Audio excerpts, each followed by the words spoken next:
Ashish, thank you for being here. Firstly, I think we have made this happen because you connected with me, and I think we both have walked a very similar path. Um, you brought up such a interesting topic that I felt that needs to be addressed from day one, and no one really is doing it. But before we kind of Right. start talking about it, tell us a little bit about your journey and what you have more or less kind of gone through in the last couple of years. Yeah, well, thank you for having me, Samara, and thank you for being so open to, whatever we suggest and share with you. But as far as my journey is concerned, my mom has been through cancer twice now, and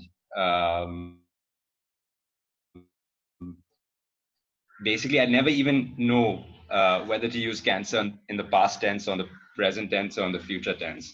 That's another problem. But she's gone through chemo twice, and touch wood, as on date, and that's how now I tend to answer any questions about the journey. I just say, as of today, she's doing fine by the grace of God. So, and of course, a fantastic medical team. So yeah, last 2 years have been. I don't want to use the word roller coaster because roller coaster implies there's something that's fun in the process. It's not very fun, especially for her. But of course, there are things that we've learned along the way, which I think will come out hopefully in the rest of this discussion. Yeah, and I think what I do want to talk about is, if I can call it the language of cancer, right? So it's something that even I personally went through, something that even I was finding it difficult to relate to, and now getting into the space of, even from a professional point of view, like things like survivor and those kind of terms, was difficult for me to connect with. So when you wrote to me and you said, why do we use, why don't you tell me, why don't you kind of talk about, like, why you wrote to me, and, what are the obstacles you're facing when it comes to, like, the language that we're using around cancer? Yeah. So, I mean, firstly, in my mom's case, for example, it was one of those things that I'll just give you an example. It started with a backache, something as simple as a backache, which kind of escalated, and eventually we got the diagnosis at some point that there was a tumor, lymphoma and so on, and it was stage 4.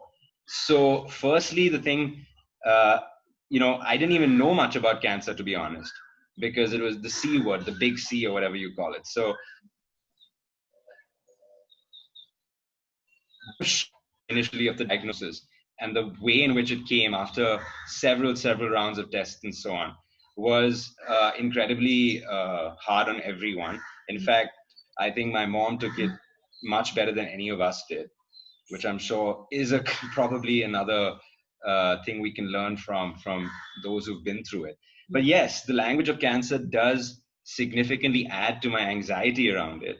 I'm anyway an anxious person, but the language around it certainly does. So, for example, how we got talking recently was the two, unfortunate losses of Irfan Khan and Rishi Kapoor recently, and in successive days, and just the way in which the entire thing was played out in the media, of course with good intentions, but the fact that both somehow lost this battle, both surrendered and succumbed, and this kind of military jargon, militaristic lingo which came with it, as though they fell on the battlefield of some fight, which when we all know that in the end of the day these are just battles, and the war, if we want to look at it in those terms, is a universal one, which we're all going to. Absolutely.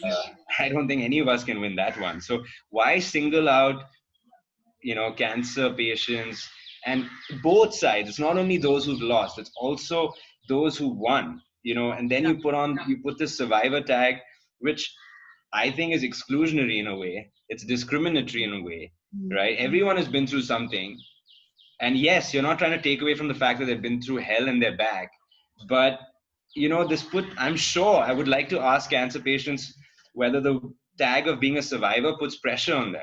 It's almost that they can't get sick ever again, and what if cancer comes back? Will they, they've let people down. They've let the rest of the survivor community down. So these kinds of things just kind of bog me down a bit. And I was just reading a bit before the chat today about uh, the where does the word come from, and it basically comes from a Greek and Latin word, which means crab, Mm. right? So that's obviously the zodiac sign as well. So the word itself comes from a place of denoting something which just eats you up Yeah. inside. Yeah. So tell me something. So what has changed for you? So you said that it's the before you kind of went into this journey with your mother. Again, cancer was the big C, right? So first, tell me why was it the big C? I mean, was it just the lack of knowledge, and that's why you didn't really know what cancer was? And how did that change once you were exposed to it? Up front and personal. So yes, there was a lack of knowledge. It was always something which was to be feared. So one didn't talk about it, even though we're a very open family. So I, I mean, I'm also surprised why it was something that was so new and so difficult for us to understand. Uh, I still don't have an answer as to that question. But another question, for example, which came up at that time, the word stage, right? We use the word stage, and uh, I remember my best friend telling me the day after, who had been through cancer himself, and the similar kind of cancer as my mom's. He said, "Listen, in her particular cancer, don't get bogged down by the word stage.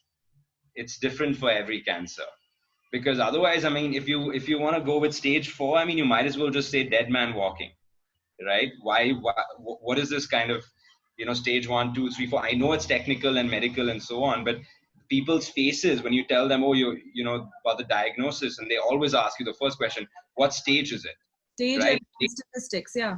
Yeah, they don't know what it means, we don't know what it means, Mm. right? And we're having this conversation about stage, and Mm. the only thing you can really see on the other person's face is they're already kind of Given. patting you on the back, and already you can see, despite they're trying to pep you up and all that, if Mm. it's a stage 3 or stage 4, you can see in their eyes, it's like, oh my god, game over, Yeah, bad luck, guys, you yeah. know.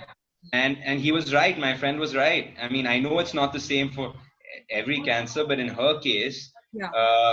even the doctor, who's brilliant, her doctor was absolutely amazing. He said, he kept telling her and kept telling us, and we had to really, the only way we found out about the stage thing was because at the duty doctor, on one of the rounds, had a slip which where we saw stage 4 cancer, because Okay. our doctor believed that we don't need to really, this particular case, he said it's not important. Mm-hmm. I mean, maybe that's his different view, but he said, don't get bogged down by what stage it is. Yeah. I'm telling you, this is the roadmap. We can get through it. Now, whether it's stage 3, 3.5, or 4, it's how is it really going to make a difference to you? Exactly. What was So some of that's the, yeah, no, that's absolutely right. I mean, yeah. So I think they also, talk about stage because I think the doctors also come from a professional standpoint or medical standpoint where they need to kind of lay out the land in front of you and kind of give you all the aspects of uh, what the scenarios could be. But I understand how that can play out for a patient or for their family members. But what were some other what were some other terms, like when we're talking about these words that are associated with cancer? What were some other right. words that really got you, and which you're confused about, in the sense of why we're even using this kind of terminology? Sure. No, and just one clarification on the stage. I'm not trying to say that obviously we got to get rid of the staging of it. There's a science to it. What I'm trying to say is that I didn't know the nuances before we got into it. That stage 1, stage 1 could also be bad. It can go that way, and stage 4 need not be a death sentence. So that's what I mean. One doesn't really know the meaning of these words outside of the medical profession, at least to a large extent. You just assume it just gets worse and worse and worse and worse. Maybe it usually does, but there are always exceptions. It's not always the case. Other words, for example, I mean, we've talked of battle, we've talked about win loss, we've talked about terminal is the best example, right? Terminal, right? I always think of a physical railway terminal, or a airport or something, this dark place where you've packed off these people, and you're, again, we don't, do we say this about other diseases? I don't know.